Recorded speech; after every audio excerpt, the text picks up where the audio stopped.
തുറവൂർ മഹാക്ഷേത്രത്തിൽ അഗ്നിബാധ. എണ്ണ സൂക്ഷിച്ചിരുന്ന കേന്ദ്രത്തിലാണ് അഗ്നിബാധയുണ്ടായത്. ആർക്കും പരിക്കില്ല. ഫയർഫോഴ്സ് എത്തി തീയണച്ചു. വ്യാഴാഴ്ച രാത്രി 8 മണിയോടെയാണ് സംഭവം. അത്താഴപൂജയ്ക്ക് ശേഷമുള്ള പ്രദക്ഷിണത്തിനായി കത്തിച്ച തീപ്പന്തത്തിൽ നിന്നാണ് തീ പടർന്നതെന്ന് ദൃക്സാക്ഷികൾ പറയുന്നു. ഇവിടെ ശിവല് നടക്കുമ്പോൾ അവിടെ പുക കണ്ടുകൊണ്ട് ഓടിച്ചെന്നപ്പോൾ തീ പിടിച്ചോണ്ടിരിക്കുകയാണ്. അപ്പോൾ ഞങ്ങൾ ഉടനെ ഫയർ എഞ്ചിനെ വിളിച്ചു. ഫയർ എഞ്ചിൻ വരാൻ ആവശ്യപ്പോൾ ഇവിടുത്തെ മുരളിച്ചേട്ടൻ കയറി മേളിക്കയറി ഓടൊക്കെ വിളക്കി അത് വെള്ളം ഒഴിച്ചു. അങ്ങനെ തീ കുറച്ച് അണയ്ക്കാൻ എണ്ണ സൂക്ഷിച്ചിരിക്കുന്ന സ്ഥലമാണ്. ജീവനക്കാർ തീയണയ്ക്കാൻ ശ്രമിച്ചുവെങ്കിലും ശ്രമം വിഫലമായി. തുടർന്ന് ഫയർഫോഴ്സ് എത്തിയാണ് തീയണച്ചത്.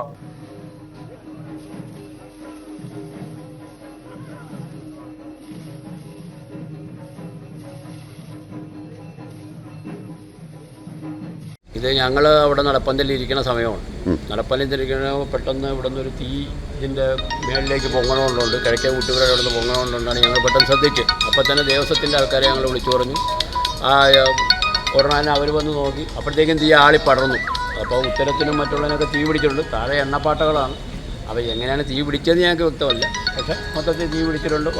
കിഴക്കേ കിഴക്കേ കൂട്ടുവരെയാണ് അത് തീ പിടിച്ചിരിക്കുകയാണ്. ഇപ്പോൾ ഫയർഫോഴ്സൊക്കെ വന്ന് ഇപ്പോൾ അത് കടിച്ചിട്ടുണ്ട്. എത്ര മണിക്കാണ് സംഭവം?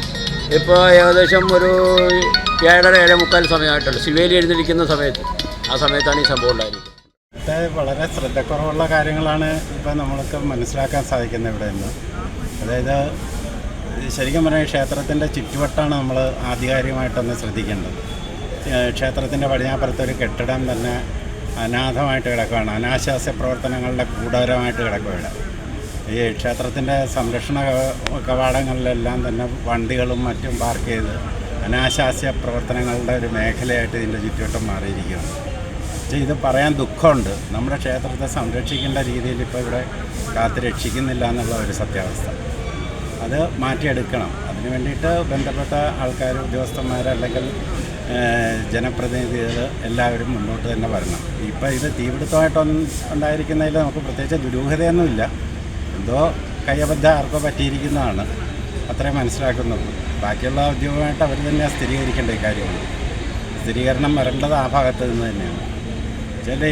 നമുക്ക് ആധികാരികമായിട്ട് പറയാനായിട്ടുള്ള ക്ഷേത്രത്തിൻ്റെ ചുറ്റുവട്ടം സംരക്ഷിക്കുന്നതിന് വേണ്ടി അത്യാവശ്യമായിട്ട് കാര്യങ്ങൾ ചെയ്യുക. ക്ഷേത്രത്തിൻ്റെ കിഴക്കുപുറത്തെ മതിലാണെങ്കിലും കഴിഞ്ഞ ദിവസം തന്നെ ആ കാണിക്കവഞ്ചി പൊട്ടിച്ച് കളഞ്ഞത് നഷ്ടപ്പെട്ടിരിക്കുക. അതറിയത്തില്ല അതിനെക്കുറിച്ച്. നമ്മൾ തന്നെ പത്രവാർത്തകൾ വന്നപ്പോഴാണ് പുറം ലോകത്തേക്ക് ചെറുതാണെങ്കിൽ ഈ വാർത്തകൾ അറിയുന്നത്.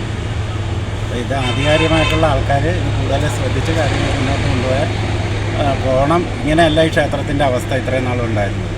ഇത് ദുഃഖമുണ്ട്, സങ്കടമുണ്ട്. അത് മാറ്റിയെടുക്കണം.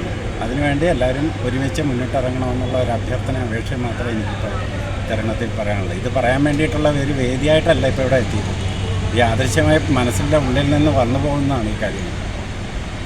ക്ഷേത്രത്തിൻ്റെ പരിസരം, ചുറ്റുപാടുകൾ എല്ലാം ആരുടെയും നിയന്ത്രണത്തിലല്ല. ഇപ്പോൾ കുറേ ആളുകളുടെ ഗൂഢമായ പ്രവർത്തനങ്ങൾ. സംഭവത്തിൽ കടുത്ത പ്രതിഷേധത്തിലാണ് ഭക്തജനങ്ങൾ. ക്ഷേത്രത്തിൻ്റെ അകത്തെ കാര്യങ്ങൾ മാത്രമേ നോക്കുന്നുള്ളൂ. ഇത് ഉത്തരവാദിത്തപ്പെട്ടവർ ക്ഷേത്രത്തിൻ്റെ പുറം മേഖലയായിട്ട് ബന്ധപ്പെട്ടാണ് ഇത് കാര്യങ്ങൾ ചെയ്യേണ്ടത്. ക്ഷേത്രം ഇപ്പോൾ അതീവ ശൗച്യാവസ്ഥയിലാണ് കാര്യങ്ങൾ മുന്നോട്ട് പോകുന്നത്. എന്നുവെച്ചാൽ നമ്മൾ നിരന്തരം ഈ ക്ഷേത്രമായിട്ട് ബന്ധപ്പെട്ട് നിൽക്കുന്നതാണ്. ഇവിടുത്തെ കൃത്യമായിട്ടുള്ള കാര്യങ്ങളിൽ ആരുടെയും തന്നെ ഇപ്പോൾ ഇടപെടൽ പഴയ കാലത്തുള്ള പോലെ ഉണ്ടാകുന്നില്ല. 2016 ഈ ക്ഷേത്രം ഇങ്ങനെയല്ലായിരുന്നു.